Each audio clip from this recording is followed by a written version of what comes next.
खरा दिन हेगलाणी आरंभ सुखी जाउची तंटी पाटी आउ जिभा खरा गरम सांग को बहुची झांझी पवन ठंडा ठंडा सरबत पीबा को होउची मोर मना एमिते सागु सरबत पी की हे जीव मन आत्मा शांति बिना चीनी बिना कस्टर्ड पाउडर रे सागु सरबत हेल्दी आउ टेस्टी।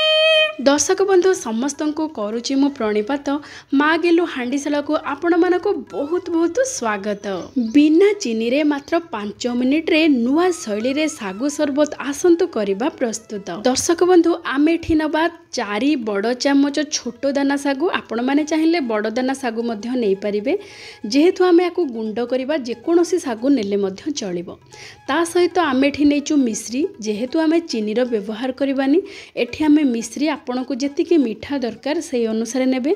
ता सहित एठी मु 20 रु 30 टा नेइची बादाम आ बादाम ता सहित काजू मध्य आमे 20 रु 30 टा दे देबा।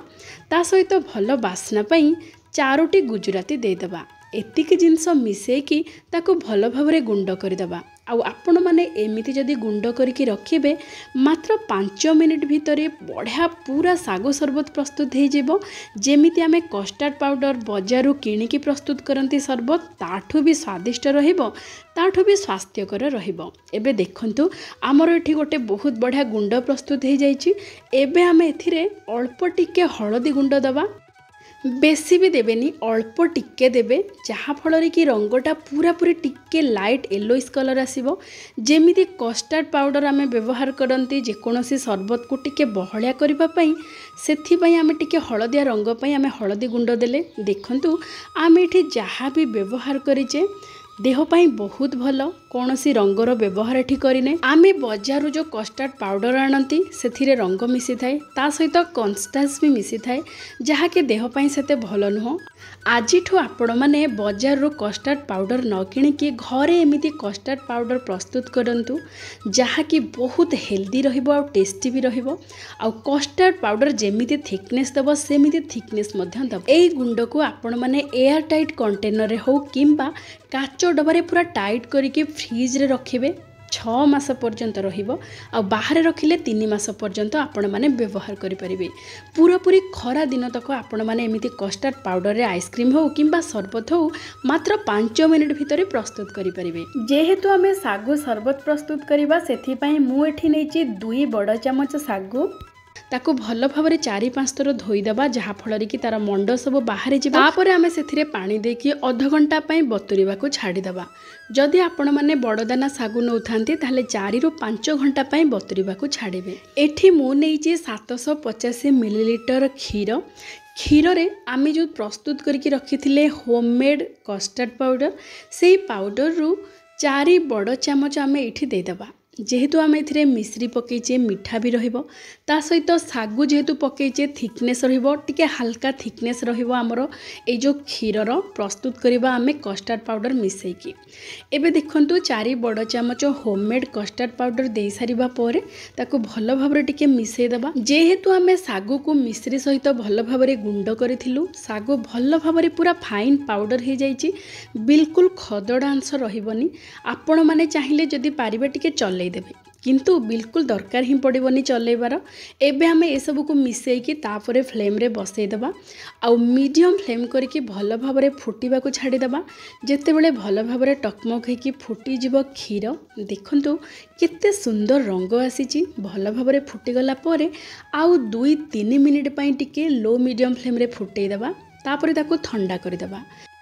एबे देखंतु क्षीर ठंडा हो गलानी आउ आग अपेक्षा क्षीर टिके हल्का बहलिया हो जाइछि।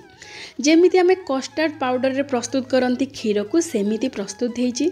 आउ रंग देखंतु केते सुंदर रंग आसीछि आमे जो टिके हळदी गुंड पकेइथिले बोली। एबे आमे ताको गोटे पात्र को काढी देबा तापरे किछि समय पई फ्रिज रे रखि देबा जहा फल कि पूरा पूरी ठंडा ठंडा प्रस्तुत हे जिवो ए क्षीर।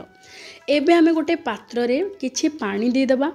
पानी टिके भल भाव मीडियम फ्लेम रे फुटीगला परे आमे जो सागु को अध घंटा पई बतुरेकी रखिथिले देखंतु मात्र 2 बड़ चामच सागु बतुरीकी फुली जाइछि आ ता सहित के बड़ बड़ दाना मध्य हे जाइछि। एमिति पूरा सागु बढ़ा भाव बतुरी जाइछि अध घंटा रे जेहेतु छोट दाना सागु थिला। एबे आमे सागु को देदेबा पानी रे आउ टिके समय पई मात्र 2-3 मिनिट पई टिके फुटई देबा। सागु 1-2 मिनिट फुटी सारिबा परे देखिबे धीरे धीरे तार आकार तार रंग पूरा बदलिबाकु लागिबो। एबे देखंतु सब सागु जेमिति मोती दाना परी देखा जाउची, पूरा ट्रांसपेरेंट देखा जाउची, केते सुंदर देखा जाउची। देखंतु जेते बेले सागु दाना धीरे धीरे ट्रांसपेरेंट होबाकु आरंभ करिवो सेते बेले आपण माने गैस रो फ्लेम को ऑफ कर देबे आउ ताठो अधिक सिझेबेनी, नहले कौन हम ना सागु अधिक सिझीज आ पूरा पूरी पानी सहित मिसीज। देखंतु एबे हमें कौन करवा ना गोटे स्ट्रेनर हो कि चा छणारे हो आमे छाणीदेबा। एई गरम पानी रु सागु को अलगा करदेबा, तापर टिके ठंडा पानी मध्य ता ऊपर ढालीदेबा, जहा फल कि सागु पूरा गोटी गोटी दाना होइकी रहिबो पूरा मोती परी। आपण मैंने जिते बड़े एमती सागु सरबत पाई प्रस्तुत करेंगे सागु दाना को प्रथम कथा सागु जिते बड़े ट्रांसपेरेंट हवा को आरंभ करिवो सेते बेले गैस रु बाहर कर देकी ताको सांगे सांग गरम पानी रु काढ़ीबे, तापरे ठंडा पानी रे धोई देबे। एमिति कले सागु बिल्कुल अठालिया हबनी, पूरा गोटी गोटी हेकी रहिबो।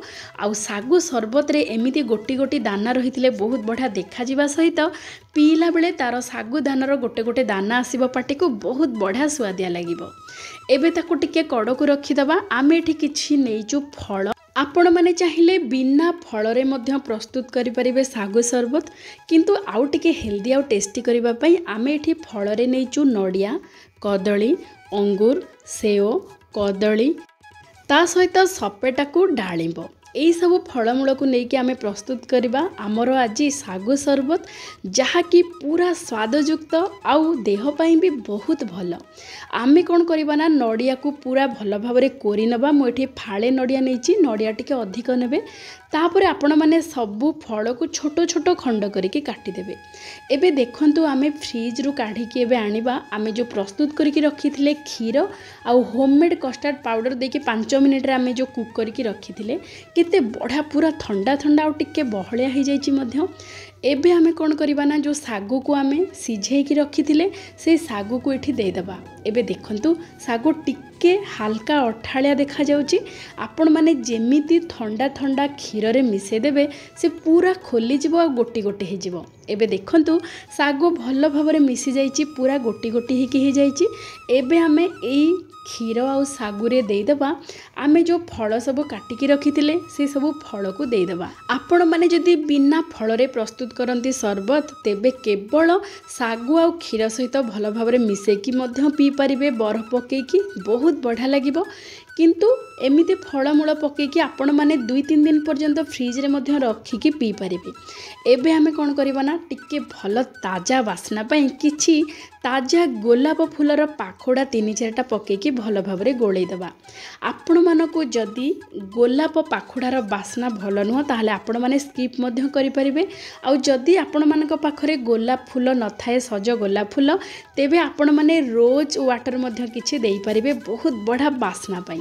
एबे आमे परसी दबा काच ग्लास रे दे दबा बरफ खंडे, ता सहित आमर ठंडा ठंडा सागु सरबत, तापर टिके ऊपर सजेबा पई टिके गोलाप पाखुड़ा आउ टिके ड्राई फ्रूट्स आउ टिके नड़िया कोरा। खरा दिने आपण माने घर तैयारी कस्टर्ड पाउडर रे प्रस्तुत करंतु, एमिति सागु सरबत पियंतु, समस्तंकु पियंतु, हेल्दी आउ टेस्टी मजा आसी जिवो। तेबे आजि पई एतिकी। जय जय जगन्नाथ।